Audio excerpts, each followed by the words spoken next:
Hello. So I am Blue, the artist. This is my first time recording a voiceover for one of my speed paints, and I had the realization while showing my art and speed paints to friends and family that I have a lot more to say about the process than I thought I did, and certainly more than I can show in the little notepad in the corner. I kind of wanted to draw Blade from the second I saw him, because before Star Rail released— oh my god, I just heard myself talking the re-recording voiceover thing, that scared me.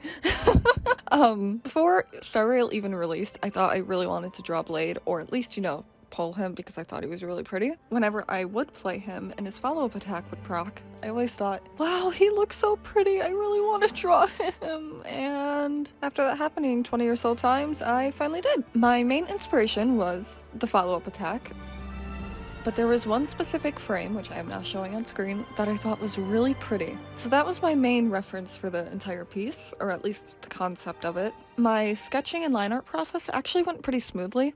The sketching— my cat just unpaused my Sony Vegas. Cool, where was I? I don't know, I'll just start over. It's fine!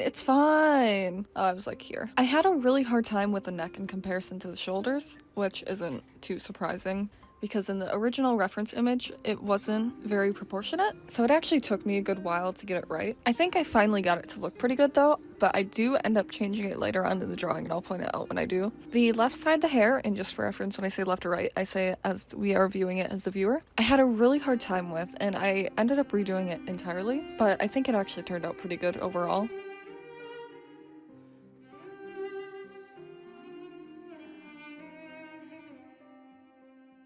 One thing I also changed up with this drawing— I did a lot of new things, I'll explain as we go. When I did the base colors, I didn't just eye drop from a screenshot of the character or art, I just eye guessed it, which is different. I've never done that before. But with the light portion of his clothing, or the gold, I had a really hard time with the shading because the color wasn't accurate, but that's an issue for me 20 minutes from now.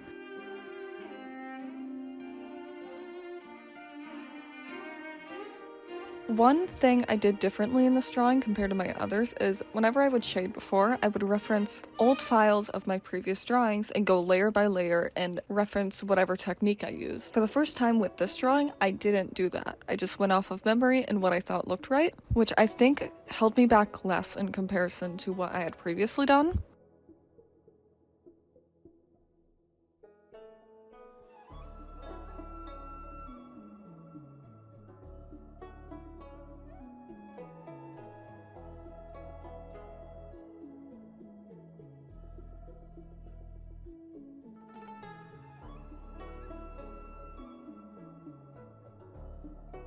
The skin, I think, looked pretty good the first version of it. However, there was always something a little off with it. I mean, it was passable, but it just didn't hold up to my standards. So I eventually just decided I'm gonna do the hair and then come back to the skin later, and we'll see, how that will turn out. Whenever I'm making a drawing, I can get the line art and the base colors down just fine, but what always decides whether or not I will actually finish a drawing will always be whether or not the skin shading goes smoothly, because it is both the easiest and most consistent part of my drawing process, but it also can be the most demotivating mentally. So even if I have motivation to complete the drawing concept as a whole, if the skin shading does not go smoothly enough, it can shut everything down in an instant, and that will be that. I played around with the lighting for a little bit in the big color blend section, which is just fancy overlays to give the drawing a different hue. And I played with the shadows a bit, but I don't think I ever actually kept the lighting or the harsh light hitting him. So if you see that randomly come and go throughout the drawing, that's no big deal. The hair, the first part of the shading was actually I didn't like it, and it took me a long time to figure out why, but one thing I learned in determination and longing was going above the line art with a color from the hair tends to make it look a lot better, but I never went further into shading while doing that technique. And for this drawing, essentially from the line layer up, I shaded directly on top of it, so drawing over the lines, and that's how I shaded as well, and it forced me to not rely on the line art. The red of the hair, I just use multiply layers and overlays and different layer settings to give it that red hue rather than shading from the red.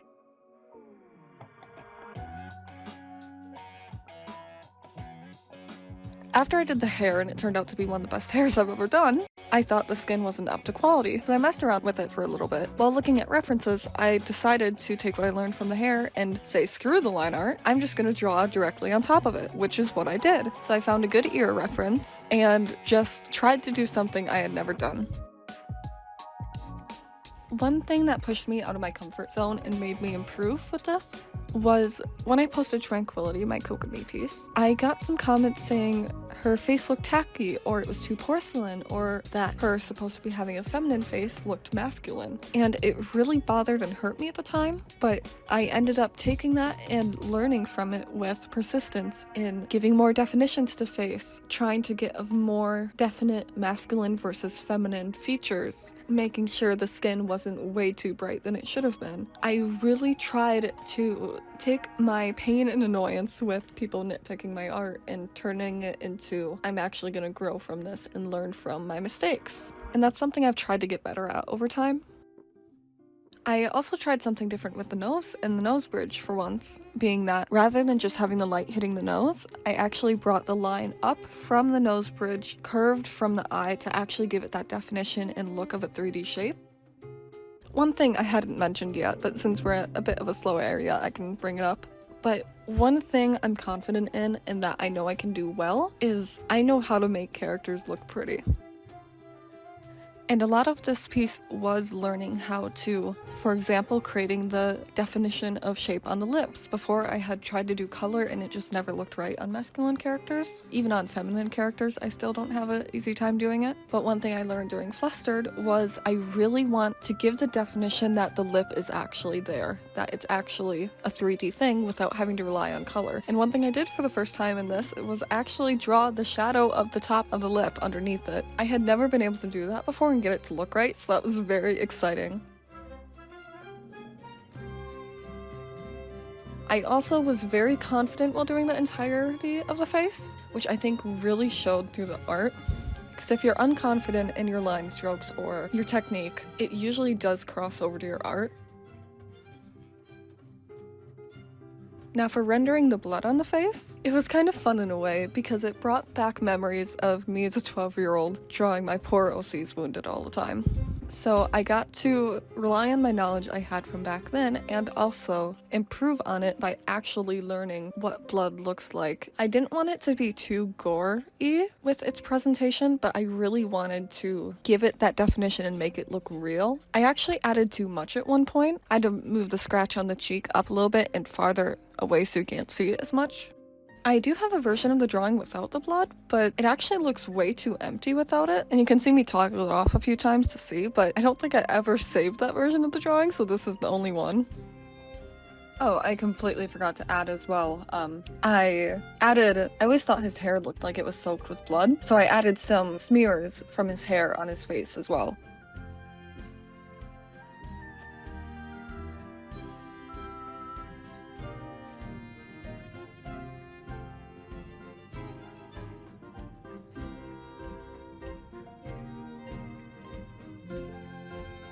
I went back and tweaked the hair and the skin a lot throughout the drawing, so you'll just randomly see me edit it again. Now the eyes. That was a struggle. I think the eyes were probably the most challenging part of the entire piece. Well, maybe. The clothing was really bad too. But the pupils, I actually shaded them without the hair there so I could really focus on them and make sure they were okay. Because I had a very strong feeling that with the eyes, I was gonna have to come back to them enough that I would just rather everything be right. I've had a really bad habit of adding too much detail to the eyes. In Longing's eyes, I just had 5 simple flat colors, no smoothing, and it ended up being and still is the best eyes I've ever done. And it's something I've been trying to remind myself to not go too much into detail, although I do like that. When you look at my drawings from far away, they look good, but when you really start zooming in, you see all the tiny details, and I love that so much. It took me a while to get the eyes right, or the pupils rather, because in Blade's art, he has black, red, and yellow in his pupils, but no matter what I tried, I couldn't get the yellow to look right. Eventually, I ended up just saying screw it to that. For the eye shape, I've been trying to push myself to have more dynamic eyes and not have them just be, as my mother described them, a box, and give them some nice curves too. And to be more confident with eyelashes and details in that way.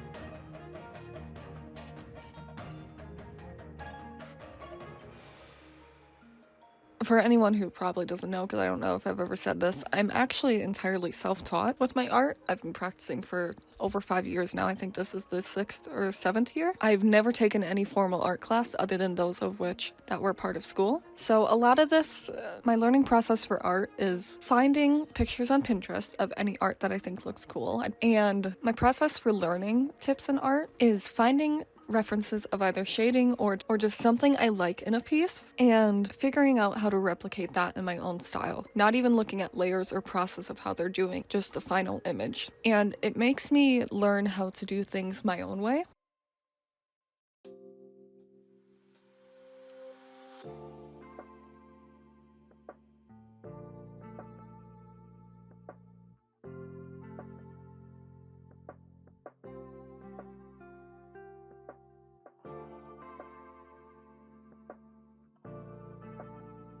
I actually ended up changing the expression quite a few times. I think I counted 5 different times. Because for someone, with quite a few wounds on his face, Blade wasn't quite as intense as he should have been. He seemed very calm and tranquil. So quite a few times I gave him a more serious expression.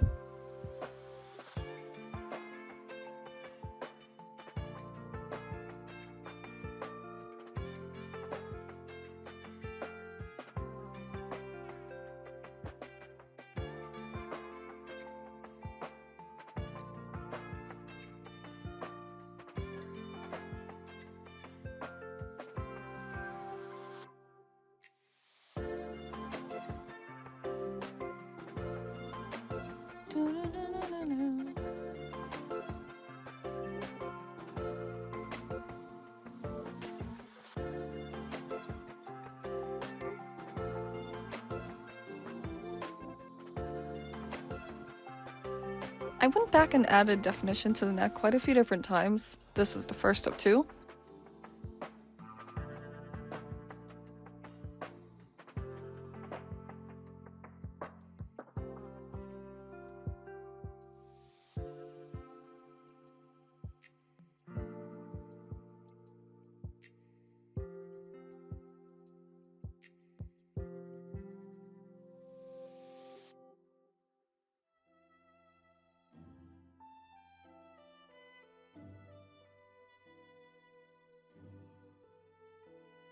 Now, the clothing shading was problematic in multiple different ways. About every single part of it was. The light gray, I'll call it, it went fine enough, but it never quite looked smooth to me, and I had to come back to it a lot later. Now, the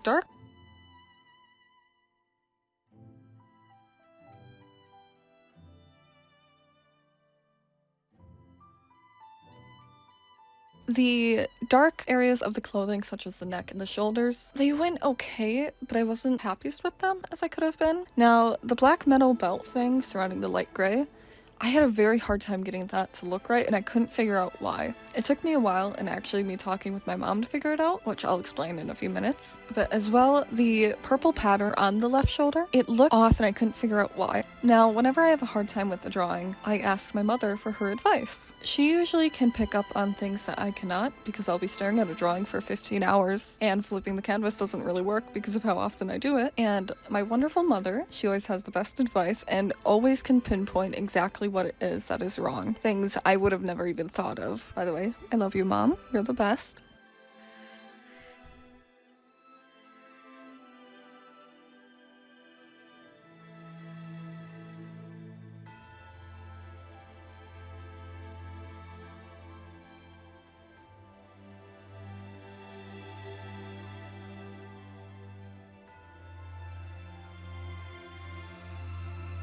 The red I had a very difficult time with as well. I couldn't get it to look right no matter what I did. And again, thanks to my wonderful mom, she knew exactly what was wrong.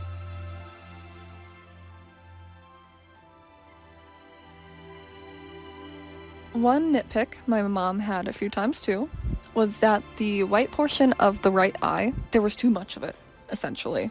She recommended either moving the pupil or putting a hair strand there, and the pupil didn't look right, so I ended up just putting a hair strand there and it worked just fine.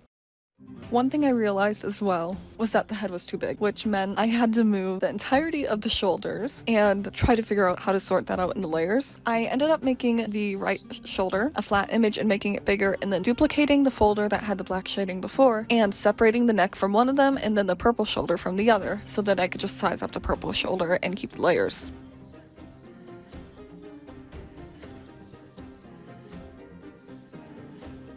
One other thing I fixed was making the skin just a little bit more tan and brightening the red of the eyes and making them pop a little more, because that's the focus.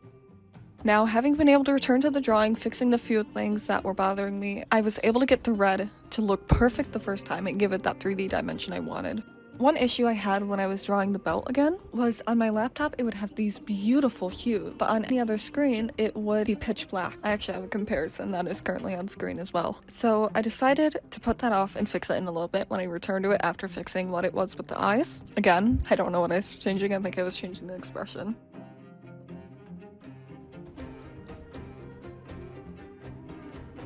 When I returned to the black, I added some more hues to it, and I also went above the line art and added some more definition and clarity of the shadows.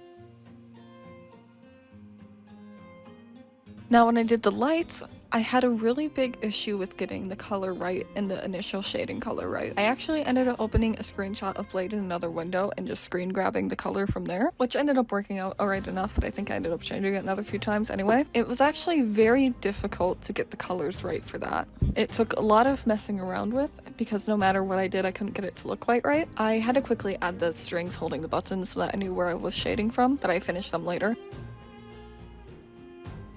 Eventually, I got it right, but it was again going outside the line art and just casting the line art to the side and seeing what I could make out of what I had, and treating it as though it was a single layer. I then added back some of the line art I had gotten rid of.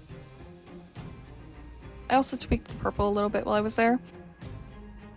Now I added one more hair strand in front of the right side of the front because I thought it was too flat and there wasn't enough definition there. I actually ended up moving it from where I initially drew it because I thought there were too many hair strands on top going the same direction because doing more than two looks off. So I actually ended up just flipping it and making it a bit smaller on the side. I still added some more hair strands and darkened the hair in the middle back on the right side as well because it looked too bright.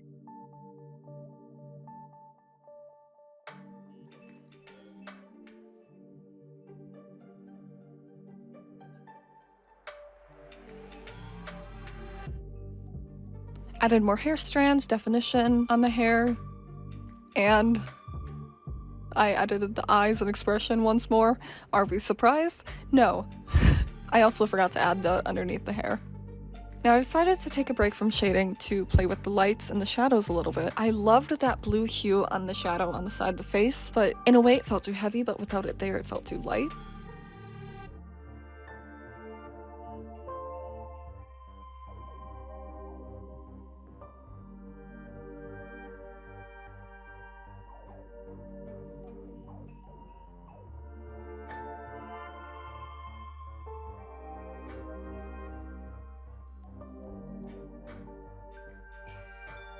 But no matter what I did, I couldn't really get lighting hitting Blade to look proper, and as a whole, there was just something off that I couldn't figure out. So again, my mom came to the rescue, and she noticed that the hair in the back was way too bright. It should have been cast in more shadow than it initially was. Fixing that fixed everything instantly. Again, thank you, Mom, you're the best. I think I actually just took a multiplied layer and darkened it entirely, along with adding more definition again.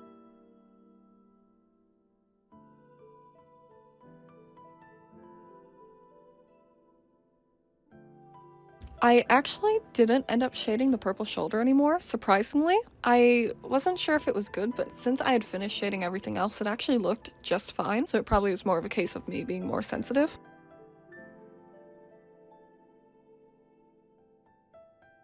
I made the button a little bit smaller because it was kind of bothering me a bit, and I finished up the strings, which wasn't a big deal. I also added some more line art to the line art bits I had removed while shading.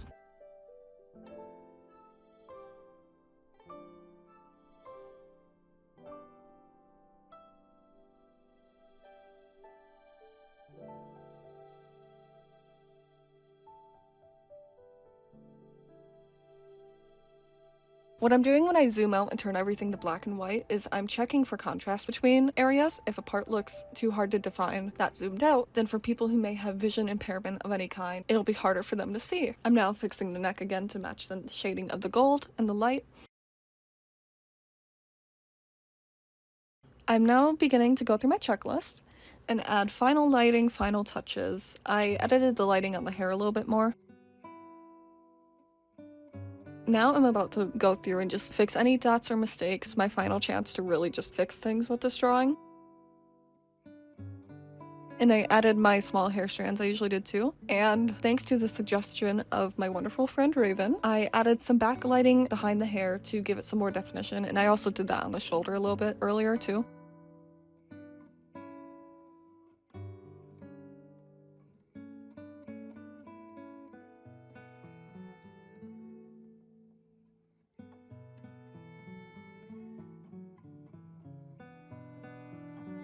Now you'll see neon green lines in a second. The purpose of them are my watercolor lines. What I'll do is I'll put the line slightly outside of a shading area that might want some more definition or just to look pretty whenever it's a harsh light or a harsh bit of shading. And I choose neon green or neon some other color so that no matter what colors are on the image, I can always see where those lines are. Because then what I'll do is I'll take a clipping layer and I'll go over with a color just slightly darker than the shadow I put the line on to give it the look of those slightly darker watercolor lines. You won't know what I'm talking about if you don't look. I'm sorry, it's so weird to explain. I then just changed the color of the neon green line layer itself to whatever color is most common in the layer so that if I missed a green line, there isn't just a random neon green line in the drawing anywhere. It's a feature I've thought about getting rid of over time, but it makes a big enough difference to where it just isn't worth it.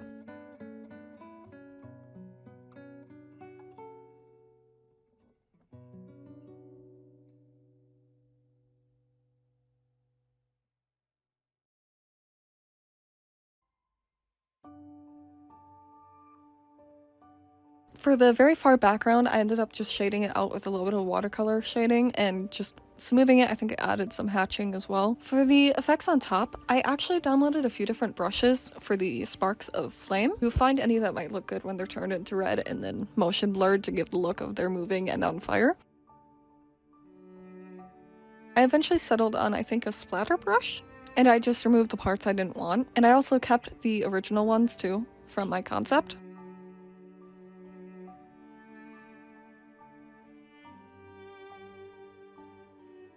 I added some glowing around blade for the little black smudges of, I don't know, ink, darkness, something. I actually kept the original ones from the concept sketch, maybe smooth them a little bit. I then did my typical cleaning up of playing with the tones, blurring, etc. And then finally added my little marker paper overlay on top. And that's all. So thank you for watching. I hope my voiceover was very helpful. And yeah, enjoy some bloopers from recording. That was a really long intro. That already would be through the concept sketch and the line art. Okay. I am recording, aren't I? Yeah, okay. Cool. Am I too close to the microphone? Am I? Oh. It echoes? Eh? Oh, no, because it's just turned on now. Whatever. Okay.